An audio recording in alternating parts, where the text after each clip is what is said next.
The US President Donald Trump and First Lady Melania Trump are going to be visiting India on 24th and 25th of February. According to sources, Prime Minister Modi will personally receive the couple when Air Force One touches down in Ahmedabad on Monday. Both the leaders will be participating in a grand road show planned along a 22-kilometer stretch from the Ahmedabad port to the Sabarmati Ashram. Trump is going to be visiting Sabarmati Ashram in inaugurating the newly built Motera Cricket Stadium, where he's going to be addressing close to 1.25 lakh people in attendance along with Prime Minister Modi. Several Bollywood celebrities, including Amitabh Bachchan, Sonam Kapoor, have also been invited for this particular event. The US first couple, I beg your pardon, will visit the Taj Mahal in Agra on 24th of February. On 25th of February, US President Trump and First Lady Melania are going to be welcomed at the Rashtrapati Bhavan by President Donal Trump. Melania Trump will also visit a government school in Delhi and interact with the students. Trump will, in the meanwhile, meet India's top business leaders here in the national capital. Ahead of US a facelift, UP Chief Minister Yogi Adityanath has personally visited Agra to take stock of the situation and the arrangement. Here's a ground report that's coming in. Preparations are underway on a war footing to spruce up the city of the Taj, which is going to host President Donald Trump and Melania. Encroachments are being removed, trees pruned and roads cleaned as Agra gets a facelift to welcome the world's most powerful leader.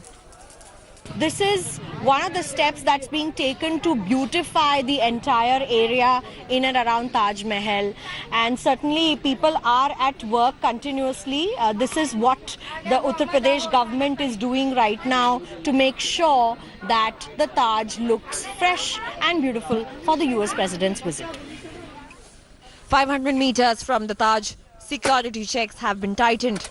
Vehicles are as a rule not allowed beyond this point due to pollution concerns, but the government could make an exemption for Trump's vehicle, the Beast.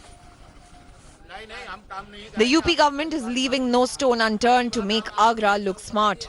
Shop owners have been told to have identical boards outside their stores.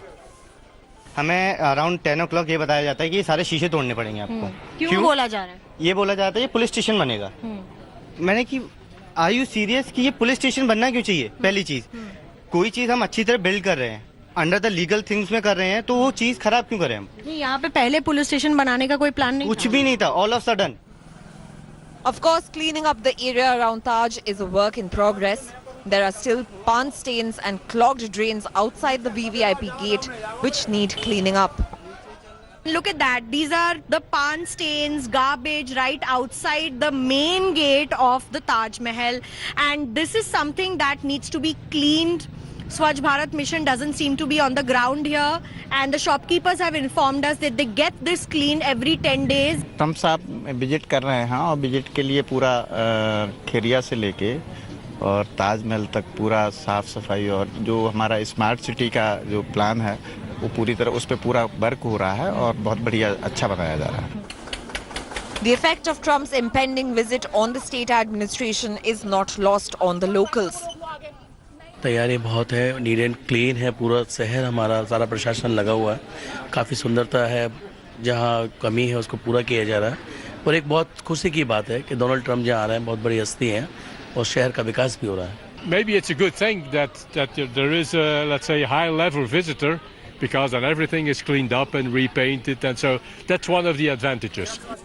UP Chief Minister Yogi Adityanath is personally overlooking the arrangements, visiting Agra to take stock of the arrangements. With Milan in Agra, Bureau Report, India Today.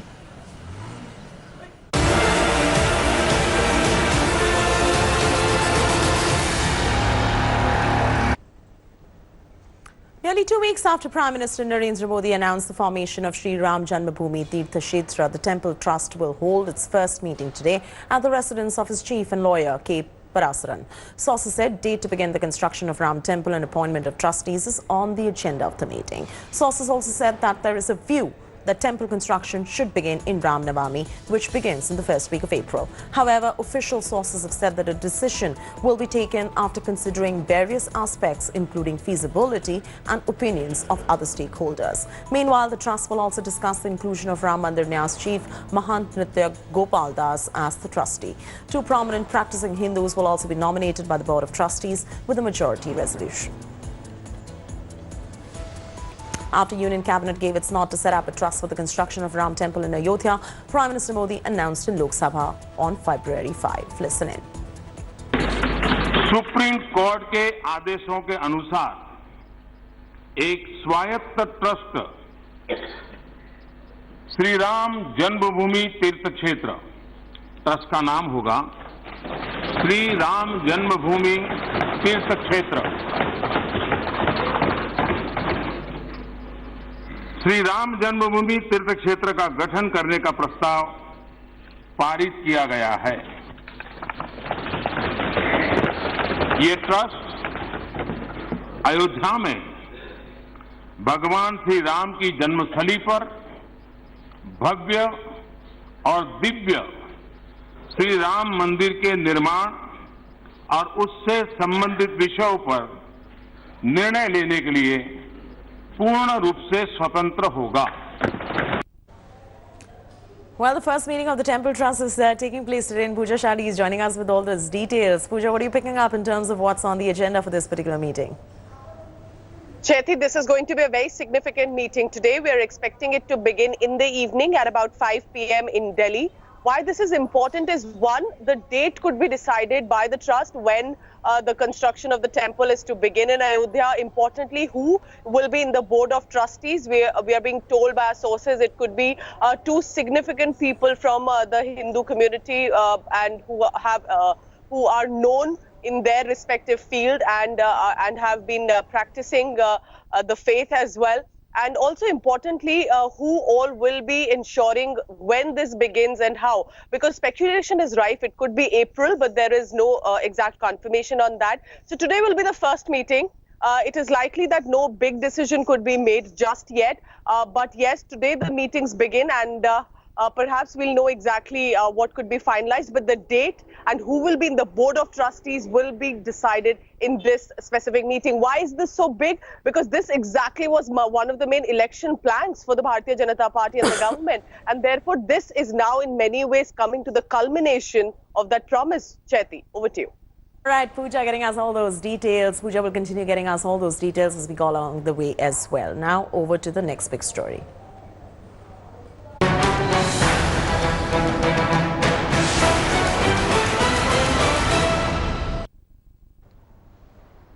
The Supreme Court appointed interlocutors are expected to visit Shaheen Bagh today. The interlocutors, which include lawyers Sanjay Hegde and Sadhna Ramachandran, may visit the protest site along with intervener and former bureaucrat Wajahat Habibullah to speak to the protesters. The interlocutors will try to break the ongoing deadlock between centre and protesters who are protesting at Shaheen Bagh since more than 2 months against the CA, NRC and NPR. They're all expected to start a discussion with the protesters and convince them to end the protest at the site, which has caused road blockage in and around Shaheen Bagh area. Remember, Supreme Court on Monday, while upholding the right to protest, had made it clear that the protesters cannot be blocking roads permanently and should shift to an alternative site. Listen in to an exclusive conversation of Shaheen Bagh intervener and former bureaucrat Wajahat Habibullah with India Today's consulting editor Rajdeep Sardesai. I have with me someone who's been chosen as an intervener, if I may use the exact word of the Supreme Court, Wajahat Habibullah, former chairperson of the Minorities Commission. Appreciate your joining us, Mr. Habibullah. The voices we are getting from Shaheen Bagh is A, why did it take as long as 66 days to actually open a window for a dialogue? But now that it's been opened, we are ready to talk, but what do we really talk about? They don't seem willing to move out of the protest site just yet. What is your own view? Is a dialogue and a compromise possible? Well, whether a dialogue and a compromise is possible or not, the fact is that dialogue and compromise is the only way forward. Now, what that form will take will come out of a dialogue. Now, you say that I've been appointed as intervener. I haven't quite been appointed as intervener. An intervention has been made by me personally. It's your personal intervention. Yes, you offered to intervene. We made an intervention, and not offered to intervene, we made an intervention because there was already a pending case there, which brought by Mr. Sani regarding the protesters occupying a certain public space, and he had asked that they should be evicted. But we wanted to make sure that even if whatever course the law took, there should be no violence used against the people there, because unfortunately the Delhi police has developed a not very happy reputation with regard to that. So that was our intervention. Now the Supreme Court has thought fit to appoint 2 interlocutors, which are Sanjay Hegde and Sadhana Ramchandran, and they will be the interlocutors. Ashutosh now joins us live for the very latest. Good morning, Ashutosh. The interveners are going to be talking today. The interlocutors are going to be talking to the Shaheen Bagh protesters as well. You've been right there. You've spoken to the protesters as well. Where do they stand as far as their demands are concerned? Are they willing to move to another location so as to end this particular deadlock and make sure that the roads open up so that it doesn't cause inconvenience to the commuters? Well, hopes are always alive, Chetty. Good morning to you and all the viewers.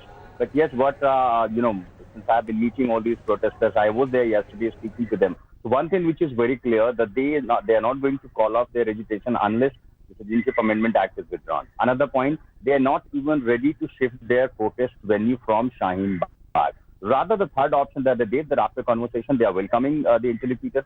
They are ready for the dialogue. In fact, they have been saying that let someone, a representative from government should come to us and let's have a dialogue. But rather what they are offering is that another side of the parallel road, which is also blocked. They are saying that Supreme Court can order, or we will also talk to the interlocutors to at least open one side of the main highway, which is not blocked or not blocked by the protesters, but rather barricaded by Delhi police. That could be the first option, that one side of road could be open, which can be used for one-way traffic till afternoon and other-way traffic after the post-afternoon. So that's what seems some way can come out. But I don't see for now as any big breakthrough, as the protesters have only 2 ideas and they are not going to call it off. Either they are ready to shift their protest venue. But yes, they said we are ready for the dialogues. Let them come. We'll welcome them. We'll have dialogue. At least someone is coming. They're also thanking Supreme Court for intervening. But as far as their core issue is concerned, that's what I see, that until the CA is withdrawn, they're not ready to call off their protest. All right, Ashutosh, thanks so much for getting us those details. They're not likely to end their protests, but willing to speak to the interlocutors. Let's see what happens today. Shaheen Bagh-like protests in Chennai's Washerman Pit has entered the 6th day. Protesters are planning a march in Chepauk in protest against alleged police excesses on the Washerman Pit protesters on Friday evening. They had initially planned to lay siege on the Tamil Nadu Assembly to press for passage of anti-CA resolution in the House, but the Madras High Court restrained them from proceeding with it. Meanwhile, Tamil Nadu opposition leaders, including 11 MPs led by T.R. Balu, will meet the president today and present over 2 crore signatures collected against the CA NRC.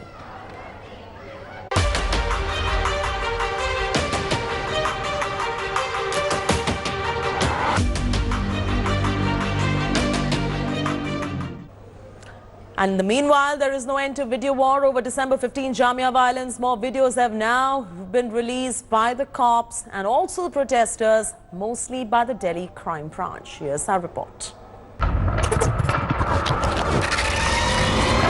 The Jamia video war rages on. India Today has accessed more videos of December 15 violence that sheds light on what happened that evening at the Jamia Millia Islamia. 2 versions of the same story. The first set of visuals is from the university's gate number 4, where the police are seen entering the campus. More personnel are seen entering through gate number 7. Moments later, a tear gas shell is fired near the gate. Just 50 meters from gate number 7, commotion and chaos inside Jamia's old library. A group of people are streaming out with folded hands. The police let some of them pass while hitting others. The entrance of the old library, police and paramilitary personnel are seen entering even as a few men are trying to exit the library.